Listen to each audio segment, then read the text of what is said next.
नमस्कार दोस्तों, learn with NH YouTube channel पर आपका स्वागत है। इस वीडियो के अंदर हम आरएसएम एसएसबी के द्वारा 2022 में एक एग्ज़ाम कंडक्ट करवाया गया था, जिसमें हम जीके के 40 क्वेश्चन देखेंगे दोस्तों। ठीक है, इन 40 क्वेश्चंस में से आपके कितने क्वेश्चन सही होते हैं इसका आंसर आप कमेंट करेंगे। ठीक है, जो भी विद्यार्थी चैनल पर नए हैं वो चैनल को सब्सक्राइब कर ले। पहला सवाल है दोस्तों, मत्स्य जनपद का सर्वप्रथम उल्लेख किस में मिलता है? तो दोस्तों मत्स्य जनपद का सर्वप्रथम उल्लेख ऋग्वेद में मिलता है। So option A is the right answer. अच्छा क्वेश्चन है दोस्तों, ध्यान रखना है। अगला सवाल है, राजस्थान के निम्नलिखित राज्यपालों में से किनकी मृत्यु पद पर रहते हुए हुई? ऑप्शन दिए हुए हैं दोस्तों, दरबार सिंह, निर्मल चंद्र जैन, शैलेंद्र कुमार सिंह, कैलाशपति मिश्र। ठीक है, तो दोस्तों राज्यपाल के पद पर रहते हुए 4 लोगों की मृत्यु हुई थी। ये आपको ध्यान रखना है। किन किन की हुई थी मैं बता देता हूँ। इसको याद रखने की एक ट्रिक है। दरबार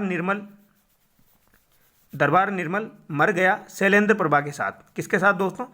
दरबार निर्मल मर गया शैलेंद्र प्रभा के साथ। इस तरीके से आपको चारों नाम ध्यान हो जाएंगे, दरबार, निर्मल, शैलेंद्र और प्रभा। ठीक है, तो यहाँ पर कौन कौन से दिए हुए हैं? दरबार सिंह दिया हुआ है, निर्मल चंद्र जैन दिया हुआ है और शैलेंद्र कुमार सिंह दिया हुआ है। तो यहाँ पर आपका राइट आंसर क्या हो जाएगा दोस्तों? First, second, third. So option C is the right answer. ये आपको ध्यान रखना है। ठीक है, अगला सवाल है दोस्तों, निम्नलिखित में से कौन सी बावड़ी स्थान सुमेलित है? तो दोस्तों यहाँ पर चांद बावड़ी आबानेरी दिया हुआ है, जो कि सही है। So option A is the right answer. Abhaneri Dausa में स्थित है, ये आपको ध्यान रखना है। ठीक है, त्रिमुखी बावड़ी दोस्तों चूरू दिया हुआ है, जो कि गलत है। त्रिमुखी बावड़ी जो है आपकी दोस्ती ये उदयपुर में स्थित है। ठीक है, और इसका निर्माण किसने करवाया था?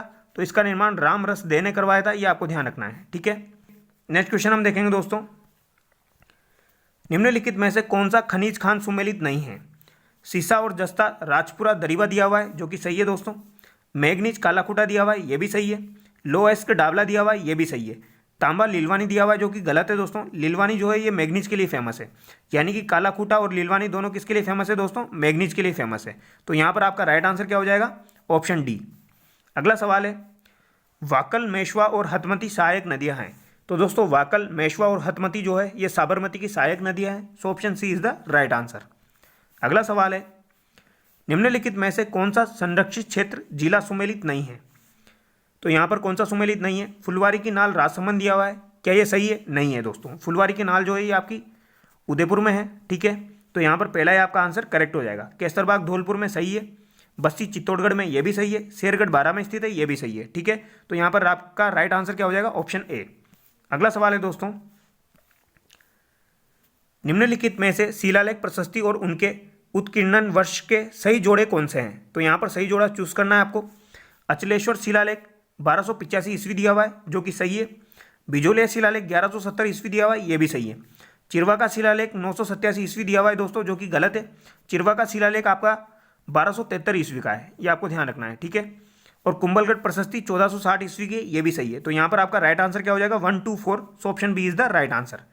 ठीक है, नेक्स्ट क्वेश्चन हम देखेंगे दोस्तों, राजस्थान राज्य सूचना आयोग का गठन कब किया गया था? तो दोस्तों राजस्थान राज्य सूचना आयोग का गठन 18 अप्रैल 2006 को किया गया था। So option A is the right answer. अगला सवाल है, विंध्यन कगार किस प्रकार की चट्टानों से निर्मित है? तो दोस्तों विंध्यन कगार जो है ये बालू का पत्थर की चट्टानों से निर्मित है। So option C is the right answer. यहाँ पर इसका आंसर बेसाल्ट नहीं होगा, ये आपको ध्यान रखना है। ठीक है, बालू का पत्थर ही इसका करेक्ट आंसर होगा, ये आपको ध्यान रखना है। इंपॉर्टेंट क्वेश्चन है, पूछा जाता है। अगला सवाल है, जीवन भर दूल्हे के वेश में रहते हुए दादू के उपदेशों का बखान करने वाले संत कौन थे? तो दोस्तों ये रज्जब जी थे। So option B is the right answer. अगला सवाल है, पर्युषण पर्व किस समुदाय से संबंधित है? तो दोस्तों पर्युषण पर्व जो है ये जैन समुदाय से संबंधित है। So option C is the right answer. अगला सवाल है, 1857 के विद्रोह के समय जोधपुर का शासक था। तो दोस्तों 1857 के विद्रोह के समय जोधपुर का शासक महाराजा तख्त सिंह थे। So option B is the right answer. अगर आपसे एकीकरण के समय का पूछा जाए तो कौन हो जाएगा? हनुमंत सिंह। ठीक है, ये भी आपको ध्यान रखना है। हनुमंत सिंह एकीकरण के समय जोधपुर का शासक था। अगला सवाल है, प्रसिद्ध थिएटर निर्देशक शांता गांधी निम्नलिखित में से किस नाट्य शैली से संबंधित थी? तो दोस्तों शांता गांधी जो है ये भवाई नाट्य से संबंधित है। So option C is the right answer. अच्छा क्वेश्चन है दोस्तों, ध्यान रखना है। अगला सवाल है, क्वेश्चन नंबर 14 हम देखेंगे, बिजोलिया शिलालेख में किस वंश के शासकों की उपलब्धियों का उल्लेख है? तो दोस्तों बिजोलिया शिलालेख में चौहान वंश के शासकों की उपलब्धियों का उल्लेख है, so option B is the right answer. Bijolia शिलालेख 1170 ईस्वी का है, भीलवाड़ा से प्राप्त हुआ था, और जो इसके लेखक है दोस्तों वो कौन है, गुणभद्र, ये भी आपको ध्यान रखना है, ठीक है।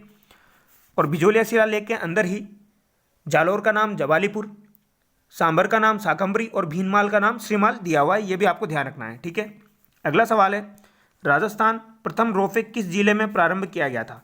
तो दोस्तों राजस्थान का प्रथम रोपवे सुंदा माता जालौर में स्टार्ट किया गया था, so option B is the right answer. अगला सवाल है, ऊपरमाल पंच बोर्ड का गठन किया था? तो दोस्तों ऊपरमाल पंच बोर्ड का गठन 1917 ईस्वी में किया गया था, ये आपको ध्यान रखना है।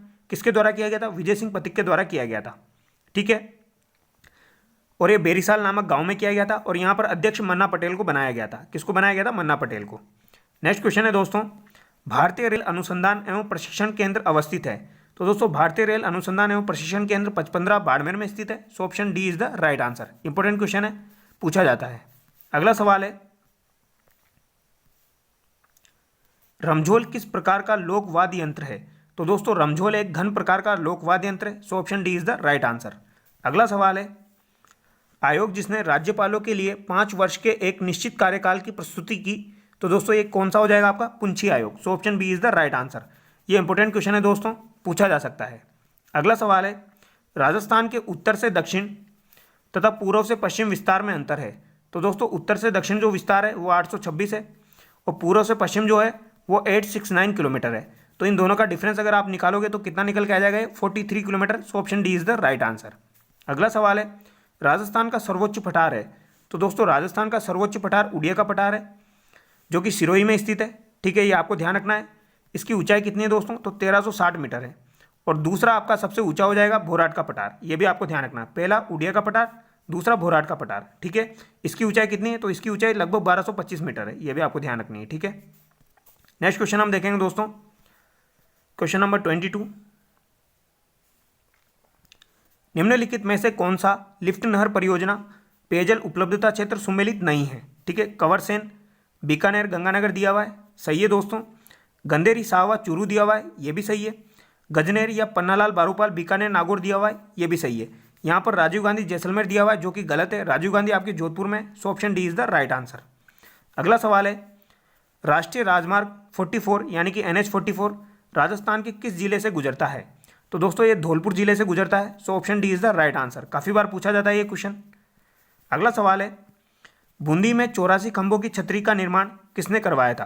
तो दोस्तों 84 खंभों की छतरी कहाँ पर है? बूंदी में है। पहली बात तो आपको ये ध्यान रखनी है, इसका निर्माण राव अनिरुद्ध सिंह ने करवाया था, so option A is the right answer. Question number 25, Ghosundi शिलालेख किस भाषा में लिपिबद्ध है?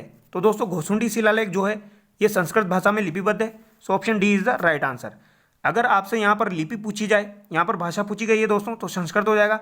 अगर आपसे पर्टिकुलरली लिपि पूछी जाए तो आपका आंसर क्या होगा? ब्राह्मी लिपि, ये भी आपको ध्यान रखना है, ठीक है। कौन सा लिपि होगी? ब्राह्मी लिपि। अगला सवाल है, ओल्यू राजस्थान लोक जीवन के किस अवसर से संबंधित है? तो दोस्तों ओल्यू जो है पुत्री विवाह का विदाई गीत है, so option B is the right answer. अगला सवाल है, हुडा सम्मेलन किस वर्ष आयोजित हुआ? तो दोस्तों हुडा सम्मेलन जो है ये आपका 17 जुलाई 1734 में आयोजित हुआ था, so option A is the right answer. यहाँ पर जो अध्यक्षता की गई थी वो जगत सिंह द्वितीय के द्वारा की गई थी, ये आपको ध्यान रखना है, ठीक है। यहाँ पर जयपुर से सवाई जय सिंह ने, जोधपुर के अभय सिंह ने, नागौर के भक्त सिंह ने, और बूंदी से दलेल सिंह, कोटा से दुर्जन साल, इस तरीके से यहाँ पर राजाओं ने भाग लिया था, ये भी आपको ध्यान रखना है, ठीक है। नेक्स्ट क्वेश्चन है, सीताराम लालस का क्षेत्र रहा? तो दोस्तों सीताराम लालस का क्षेत्र राजस्थानी भाषा एवं कोश की रचना रहा है, so option B is the right answer. Next question हम देखेंगे दोस्तों, चार चौमा का शिव मंदिर किस जिले में अवस्थित है? तो दोस्तों चार चौमा का शिव मंदिर जो है ये कोटा में अवस्थित है, so option B is the right answer. चार चौमा का जो मंदिर है दोस्तों ये गुप्तकालीन है, ये भी आपको ध्यान रखना है, ठीक है। अगला सवाल है, राजस्थान में भेड़ की किस नस्ल को भारतीय मेरिनो कहा जाता है? तो दोस्तों भारतीय मेरिनो जो है ये चोकला को कहा जाता है, so option A is the right answer. अगर आपसे बीकानेरी चोकला पूछा जाए तो फिर वो मगरा को कहा जाता है। अगला सवाल है, शोभालाल गुप्त द्वारा किस स्थान पर हरिजन एवं भीलों के विकास हेतु एक आश्रम की स्थापना की गई? इंपॉर्टेंट क्वेश्चन है दोस्तों, ये सागवाड़ा में की गई थी, so option D is the right answer, ठीक है। अगला सवाल है, अनुप्रस्थ बालू का टीले राजस्थान के किन जिलों में मिलते हैं? तो दोस्तों अनुप्रस्थ बालू का टीले जो होते हैं ये परपेंडिकुलर टीले होते हैं, ठीक है। लंबवत वाले, तो ये बीकानेर गंगानगर में पाए जाते हैं। So option A is the right answer. अगर आपसे अनुदैर्ध्य पूछे जाए तो अनुदैर्ध्य का मतलब एक तरीके से सिफी होता है, ये आपको ध्यान रखना है, ठीक है। नेक्स्ट क्वेश्चन हम देखेंगे दोस्तों, कंदोरा आभूषण स्त्रियां शरीर के किस भाग में पहनती है? तो दोस्तों कंदोरा जो है ये कमर में पहना जाता है। So option B is the right answer. अगला सवाल है, कोटा के किस शासक के काल को कोटा स्कूल की चित्रशैली का उत्कृष्ट काल माना जा सकता है? तो दोस्तों इसका राइट आंसर हो जाएगा Maharao Umesh Singh first. So option C is the right answer. अगला सवाल है, महाराणा सांगा ने किस युद्ध में बाबर की सेना को हराया? तो दोस्तों महाराणा सांगा ने बाबर की सेना को बयाना के युद्ध में हराया था। So option D is the right answer. ये कब हुआ था? ये भी 1527 में हुआ था और ये भी आपका 1527 में हुआ था, ठीक है, ये ध्यान रखना है आपको। नेक्स्ट क्वेश्चन है दोस्तों,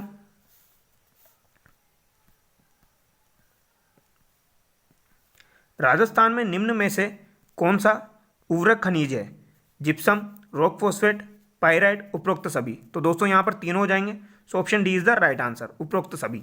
अगला सवाल है, राजस्थान लोक सेवा गारंटी अधिनियम 2011 का उद्देश्य है पारदर्शिता लाना, शिकायत निवारण तंत्र उपलब्ध करवाना, सेवा प्राप्ति का अधिकार देना। तो दोस्तों यहाँ पर भी आपके तीनों सही है। So option D is the right answer, उपरोक्त सभी।